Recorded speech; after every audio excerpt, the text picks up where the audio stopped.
Hola, ¿qué tal amigos, amigas? Hoy es viernes, pero no es un viernes cualquiera, hoy es viernes 6 de mayo. Hoy se estrena aquí en España, en Madrid concretamente, la película Doctor Strange en el multiverso de la locura, o Doctor Strange y el multiverso de la locura, no lo sé, pero desde luego que hay un multiverso que es de locura y que es de Doctor Strange y Bruja Escarlata, eso es seguro. Yo soy un grandísimo fan de Marvel, me parece que es el universo cinematográfico que está construyendo Marvel es espectacular. Tengo muchas ganas de esta película, o sea, voy con mucho hype.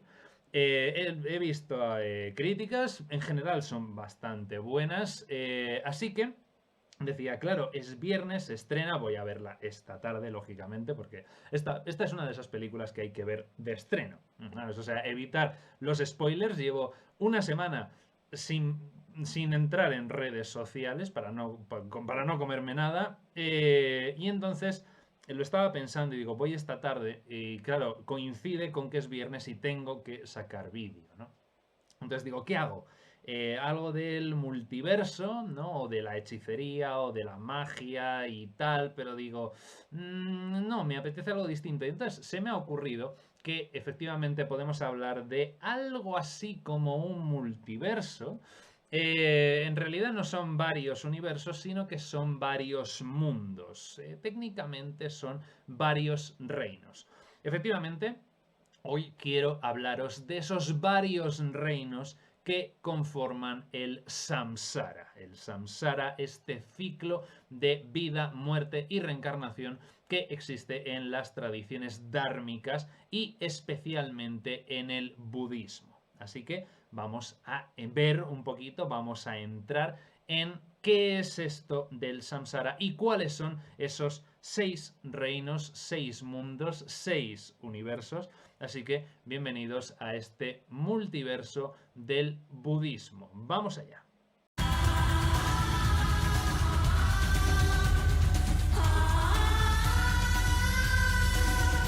El samsara es un término que lleva en realidad cierto tiempo de moda, es verdad que últimamente menos, pero ha habido una época y de hecho en determinados círculos todavía se sigue utilizando mucho. Se ha puesto de moda en un momento en el que Oriente ha vuelto a tender la mano a la crisis espiritual que vive Occidente, ¿no? Hemos dicho que el samsara es el ciclo de vida, muerte y encarnación, o nacimiento en el caso del budismo, en las grandes religiones dármicas del mundo, ¿no? La palabra samsara deriva del sánscrito samsari, que significa fluir junto, pasar por distintos estados o vagabundear directamente. Pero claro, la idea de la reencarnación no es exclusiva de Oriente, aunque lógicamente es Oriente la que sirve de influencia para pitagóricos, para órficos, para filósofos griegos como Platón, que a su vez bebe del pitagorismo, también para determinados judíos de los últimos siglos antes de Cristo, primeros siglos después de Cristo. Pero no, hoy no estamos aquí para hablar de la transmigración de las almas, de la metempsicosis, sino de esos 6 reinos en los que se concebía que estaba dividido el samsara. Y lo vamos a ver según las tradiciones budistas. Porque las tradiciones budistas, que son realmente probablemente a su vez, las más atractivas y las menos conocidas en su significado original, es algo muy típico de las tradiciones dármicas en Occidente, ¿no? Que tienen mucha fama y hay muchos elementos que se toman de ellas, el tema del budismo en sí mismo, la idea del yoga, del hinduismo, etcétera, pero hay preceptos, hay elementos religiosos que muchas veces se escapan porque no interesa, porque vivimos en una Europa secular y entonces solo queremos elementos seculares de las tradiciones dármicas, cosa que es completamente ridículo porque entonces ya no es una tradición dármica. Pero bueno, ese es otro tema que me lío y no quiero liarme, no quiero que me salga un vídeo demasiado largo. El samsara, según las tradiciones budistas, típicamente budistas, porque el samsara es concebido de distintas maneras en función de la tradición dármica. En este caso me interesa enfocarme en el budismo.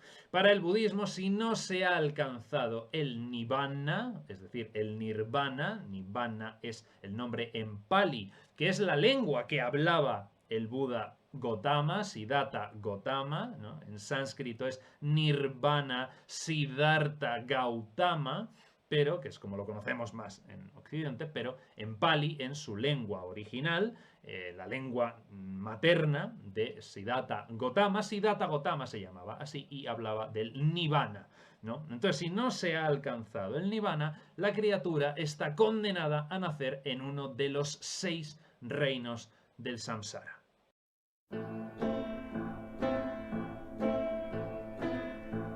Como podéis suponer, el Naraka es el reino del sufrimiento, donde van los seres que se han dejado dirigir por sus instintos, especialmente por la ira y el odio. Pero hay una diferencia fundamental entre este infierno y el de otras concepciones religiosas, y es que los habitantes de este reino no permanecen allí para siempre. De hecho, por eso se traduce en ocasiones, en vez de por infierno, por purgatorio.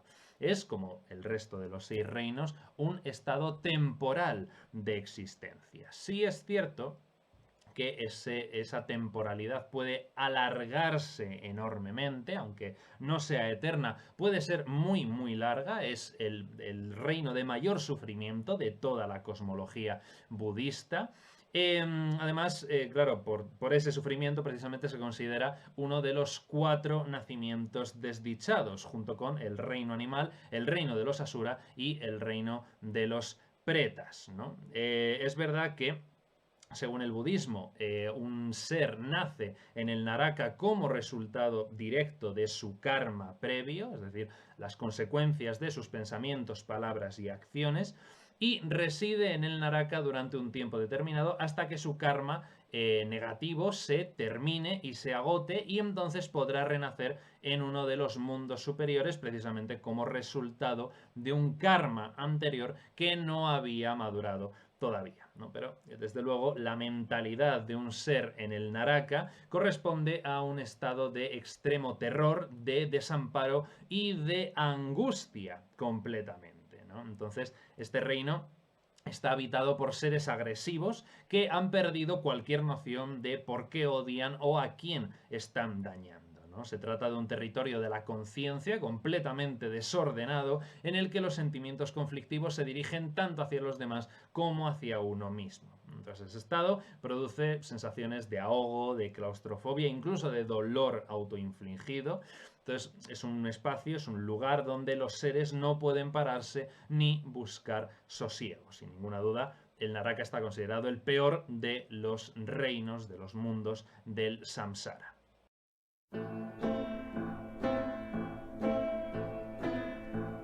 Se trata de un estado regido por la avaricia, por el afán de poseer basado en los deseos no satisfechos. Quienes habitan este reino se denominan espíritus o fantasmas hambrientos porque son incapaces de disfrutar de la comida o de la bebida. No importa cuánto ni qué coman o beban, no importa cuánto se alimenten, ellos siempre quieren más. De hecho, en las iconografías tradicionales se les suele representar con largos cuellos, que es un símbolo de su insatisfacción constante. Es precisamente el reino del consumismo y de la desmesura, un mundo en el que sus habitantes siempre se sienten miserables, pues siempre tienen la sensación de que les falta algo para llegar a ser lo que les gustaría ser. Y ese sentimiento de insatisfacción constante genera identidades y comportamientos egoístas y acaparadores.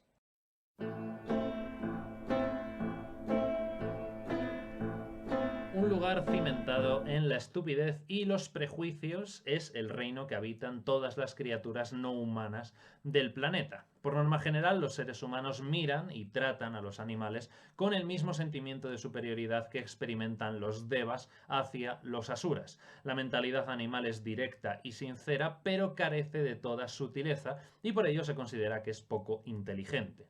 Acepta las condiciones tal como le son dadas sin intentar realizar ningún cambio en ellas. Cuando hay un obstáculo, la mentalidad de los habitantes de ese reino les empuja a seguir adelante sin preocuparse de si ese esfuerzo es útil o de las consecuencias del mismo. Es un reino en el que se siguen obedientes las normas establecidas por la comunidad sin ningún tipo de pensamiento crítico.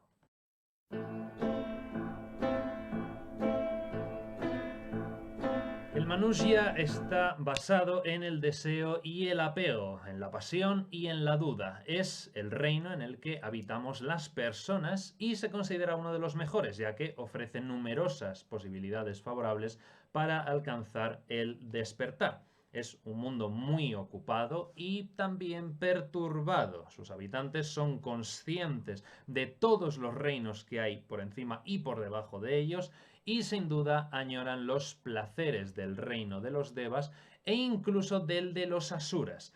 Y ahí es cuando surge el deseo, pues se desarrolla un sentimiento de carencia y de anhelo.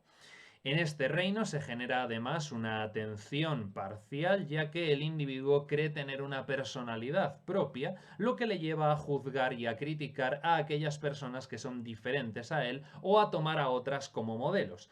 Pero también es el único de los 6 reinos donde se puede alcanzar la liberación porque son los únicos seres, somos los únicos seres, los seres humanos, los que podemos seguir el noble camino óctuple planteado por Siddhartha Gautama, el Buda Sakyamuni.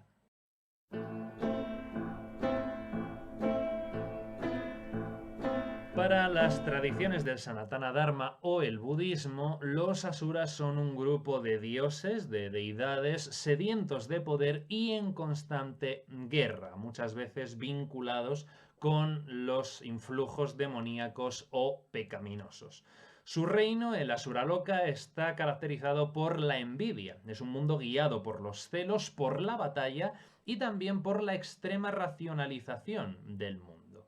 Los asuras viven una vida mucho más placentera que los humanos, también mucho más larga en su dimensión divina, pero envidian el divino estado de gracia de los devas, de los otros dioses más vinculados con la beatitud, pero los devas les consideran seres inferiores. Por lo tanto, las batallas, las luchas, el conflicto entre devas y asuras es una constante en la mitología dármica. Los habitantes de este reino, de Asuraloka, se dejan llevar por el ego, por la fuerza y por la violencia, siempre buscando una excusa para entrar en conflictos, en guerras, están enfadados constantemente con todo el mundo y son incapaces también de mantener la calma o de solventar sus problemas de una manera pacífica. Este reino además se fundamenta en la paranoia, en la sensación de que todo el mundo es nuestro enemigo y que por ese motivo conviene estar siempre en guardia. Se trata de un lugar militarizado, basado en la mentalidad del guerrero, porque los asuras creen que todo tiene una parte oculta, aun cuando todo está claro, todo cuanto es evidente, por lo que es también un mundo lleno de sospechas y de conspiraciones.